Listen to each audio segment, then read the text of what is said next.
जगन्नाथ आज भी चलुଛି ଆମ ରୋଷେଇ ଘରେ ମୁଁ ବନେଇବି ପୋଟଳ ଖୁର୍ମା ବ୍ଲଗ୍ରେ ଆପଣ ଦେଖିବେ ତ ମୁଁ ତାର ପ୍ରୋସେସିଂ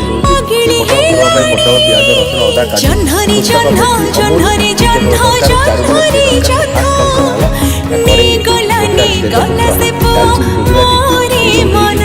ପିଆଜ ରସୁଣ ଅଦା କାଟି कषि सारा पकई दिया चारू तक काजू को 15 मिनट बतुई सारापर गोटे पेस्ट कर पकई दिया एम सब कषि सारापर 10 ରୁ 15 मिनट पर जो छड़ा होता पोटल को से पकई दिया आउ भल भाव 10 ରୁ 15 मिनट कषिदेली आ कषि सारापर शेष में जाकि मुझे कौन से कली ना गरम मसला आउट अमूल पकड़ भल से कषिक फ्राए फ्राए करदे और रेडी करदेली एवं देखूँ गरम भात टे पा पकई पखाड़ आ पोटल खुरमा नहीं आराम से खाईदेली। जय जगन्नाथ।